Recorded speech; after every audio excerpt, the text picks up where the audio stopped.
सती प्रथा के बारे में बहुत कुछ लिखा गया है। सती माता के मंदिर भी बने हैं। खासकर ये मंदिर राजस्थान में बहुतायत में मिलते हैं। सवाल उठता है कि हिंदू धर्म शास्त्रों में स्त्री के विधवा हो जाने पर उसके सती होने की प्रथा का प्रचलन है। हिंदू धर्म की किसी भी रूप में भारतीय समाज में फैली सती प्रथा का समर्थन नहीं करता है।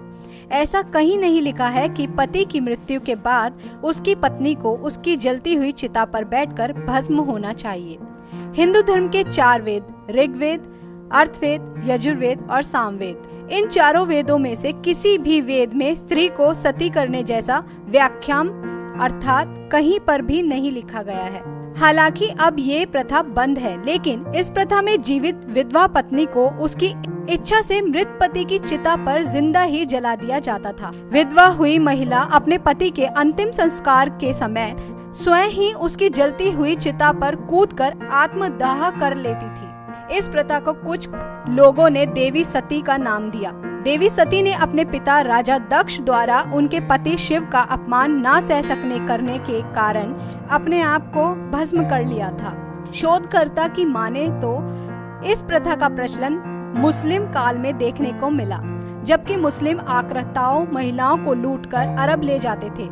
या राजाओं के मारे जाने के बाद उनकी रानियां जौहर की रस्म अदा करती थी, अर्थात या तो कुएं में कूदकर जान दे देती थी या आग में कूद जाती थी।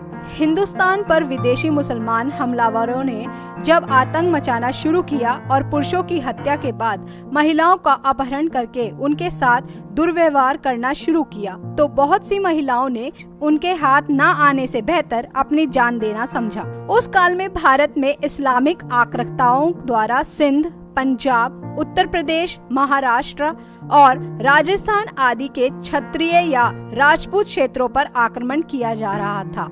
जब अलाउद्दीन खिलजी ने पद्मावती को पाने की खातिर चित्तौड़ में नरसंहार किया था, तब उस समय अपनी लाज बचाने की खातिर पद्मावती ने सभी राजपूत विधवाओं के साथ सामूहिक जौहर किया था।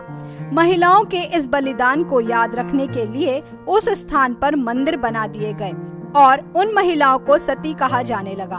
तभी से सती के प्रति सम्मान बढ़ गया और सती प्रथा प्रचलन में आ गई। इस प्रथा के लिए धर्म नहीं, बल्कि उस समय की परिस्थितियां और लालचियों की नीयत जिम्मेदार थी। गुलामी का काल हिंदू स्त्री जातियों के लिए बहुत ही बुरा काल था।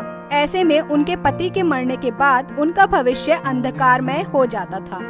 उनमें से कुछ महिलाएं तो वृंदावन या मथुरा जैसी जगह जाकर संन्यास ले लेती थी, तो कुछ को वेश्यालयों में धकेल दिया जाता था। कुछ ऐसे समाज थे जहां महिलाओं को सती होने के लिए मजबूर कर दिया जाता था। हालांकि ऐसी घटनाएं राजस्थान और उससे लगे क्षेत्र में ही देखने को मिलती थी। अधिकतर घरों में महिलाएं पूरा जीवन विधवा बनकर ही काट देती थीं। इस प्रथा को बाद में बंद कराने का श्रेय जाता है राजा राम मोहन राय जी को। इसके अलावा कश्मीर के शासक सिकंदर, पुर्तगाली गवर्नर अलबुर्क, मुगल सम्राट अकबर, पेशवाओं लॉर्ड कॉर्नवालिस, लॉर्ड हेस्टिंग्स और लॉर्ड विलियम्स बैटिंग को जाता है।